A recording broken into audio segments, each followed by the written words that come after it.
ఎందుకు వచ్చాను అంటే హీరో గారు జెమినీ సురేష్ గారు కాబట్టి. జెమినీ సురేష్ గారు మంచి మిత్రులు. అప్పట్లో అమ్మాయిల కళల రాకుమారుడు ఆయన, ఇప్పటికీ అంతే అనుకోండి. మన రవితేజ గారికి లేట్గా చూపులతో గుచ్చి గుచ్చి చంపకే పాట పడ్డట్టుగా ఈయనకు కూడా ఒక మంచి పాట పడితే ఆ రేంజ్కి వెళ్ళిపోతారని అనుకుంటున్నాను నేను. ఇంకా ఖచ్చితంగా డాన్స్ బాగా నేర్చుకొని చేయాలనుకుంటున్నాను యాంకరింగ్తో పాటుగా. సో వీరితో పాటుగా వీరికి హీరో అవ్వడానికి అవకాశం ఇచ్చినటువంటి శ్రీనివాస్ రెడ్డి గారు. సినిమా ఇండస్ట్రీలో ప్రొడ్యూసర్స్ని బాగా చూసుకునే డైరెక్టర్స్ ఉంటే ఖచ్చితంగా ప్రొడ్యూసర్ బాగుంటే కొంతమందికి పని దొరుకుతుంది. పని దొరికితే ఖచ్చితంగా ఇంకొన్ని సినిమాలు వస్తాయి, ఇంకొంతమంది టాలెంట్ బయటకు వస్తుంది. ఇది ఖచ్చితంగా మనం గుర్తుపెట్టుకోవాలి. ప్రొడ్యూసర్స్ మనకు అవకాశం ఇచ్చారు కదా, కొన్ని ఎక్కడ దగ్గర అనుకుంటే కుదరదండి. ఖచ్చితంగా వాళ్ళని జాగ్రత్తగా చూసుకోవాలి.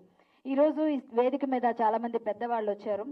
అతిరథ మహారథులు, ముఖే ముఖే సరస్వతి, ఒక్కొక్కరు ఒక్కొక్క విధంగా లబ్ధ ప్రతిష్ఠులు అందరూ కూడా. రసమే బాలకృష్ణ గారు ఇంతకుముందు వెళ్ళిపోతూ కూడా అందరి గురించి మాట్లాడారు, ఆవిడ హరికథ చెప్తారని. అలాగే నేను కూడా చెప్తాను. ప్రొడ్యూసర్స్ కష్టాలు మొన్న నాకు అర్థమయ్యాయి, ఎందుకంటే నేను కూడా ప్రొడ్యూసర్గా మారి ఒక సినిమా మొన్నే రవ్వమని రిలీజ్ చేసాం, ఆహాలో ఉంది. ఇంకో 2 సినిమాలు కూడా రిలీజ్ కొన్నాయి. ఎందుకంటే సినిమాలు ఎవరు ఇవ్వడం లేదు, పెద్ద పెద్ద క్యారెక్టర్స్ అన్ని చిన్న చిన్నవి ఇస్తున్నారు కాబట్టి అవి చేయలేక మేమే ప్రొడ్యూసర్స్ అయ్యాం. కాబట్టి ప్రొడ్యూసర్ కష్టాలు తెలుసు, డైరెక్టర్స్ కష్టాలు ఇంకా బాగా తెలుసు. సో ఇలాంటి పరిస్థితిలో ఒకరికొకరు అథవా విద్య, నీకు తెలిసింది నాకు చెప్పు, నాకు తెలిసింది నీకు చెప్తాను అన్నట్టుగా ఒకరికొకరు సహాయం చేసుకుంటూ ఉండాలి.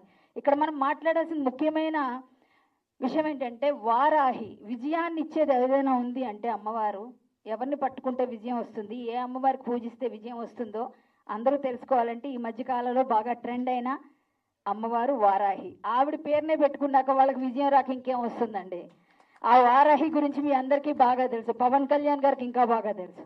సో వారందరే నమ్మినప్పుడు వీరు కూడా నమ్మినట్టుగా వారాహి, నీ పేరేంటి రానా, అనిరుద్ధ్ అని ఒక మ్యూజిక్ డైరెక్టర్ని చూసాం కదా మనం, చిన్నప్పుడు వచ్చాడని అందరు అంటుండే. అంతకన్నా చిన్న వయసు అమ్మ ఈ అబ్బాయిది, అనిరుద్ధ్ కన్నా చిన్న వయసులో ఉన్నాడు.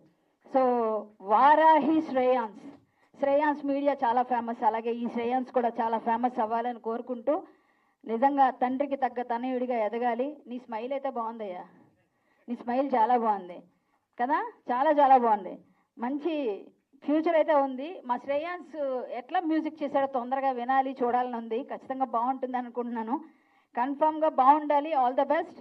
మ్యూజిక్ కార్డ్స్ అని నేర్చుకో, వెస్టర్ను అంటే కర్ణాటిక్ అన్నీ నేర్చుకుంటే ఇంకా ఫ్యూచర్ ఉంటుంది.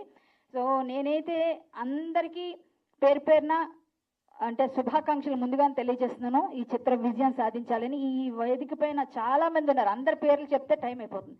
ప్రతి ఒక్కరూ అద్భుతమైన ఆర్టిస్టులే, వారందరికీ కూడా ముందుగా శుభాకాంక్షలు తెలియజేసుకో. మా హీరో జెమినీ సురేష్ గారు అయితే మళ్ళీ వరుసగా సినిమాల మీద సినిమాలు చేసేస్తున్నారు. ఇంకొక 100 సినిమాలు చేయాలి మీరు హీరోగా అని మాత్రం ఆకాంక్షిస్తున్నానండి. వీలుంటే మమ్మల్ని కూడా, అంతే కదండి హీరో కదండి, రికమెండేషన్ చేయమని అడగాలి, అంతేనా? అడగకపోతే అమ్మాయినా పెట్టదంటారు. కాబట్టి మా డైరెక్టర్ గారు, ప్రొడ్యూసర్ గారు వీళ్ళందరూ ప్లాన్ చేసుకుంటే మరొక సినిమాల్లో మంచి మంచి క్యారెక్టర్స్ లభిస్తాయి. అందరూ బాగుండాలి, అందులో మనం ఉండాలి, ఇది ఒక్కటే మన స్లోగన్. ఇదంతా బయటికి పంపించేది మన ప్రింట్ అండ్ ఎలక్ట్రానిక్ మీడియా. కాబట్టి ఆ మిత్రులందరికీ మరొక్కసారి నా హృదయపూర్వక వందనం మందారాలు సమర్పించుకుంటూ ఆల్ ద బెస్ట్ అండి, ఈచ్ అండ్ ఎవ్రీ వన్. ధన్యవాదాలు, నాకు ఇందులో భాగం చేసినందుకు ధన్యవాదాలు. నేను సింగర్, అదిగోండి రామకృష్ణ గారు చెప్తున్నారు, నేను సింగర్ని, అలాగే హరికథ ఆర్టిస్ట్ని, యాంకర్ని, ఆర్టిస్ట్ని, అంతేకాకుండా ప్రొడ్యూసర్, డైరెక్టర్ అన్నీ ఉన్నాయండి, what not. Thank you so much. Kummanan గారు.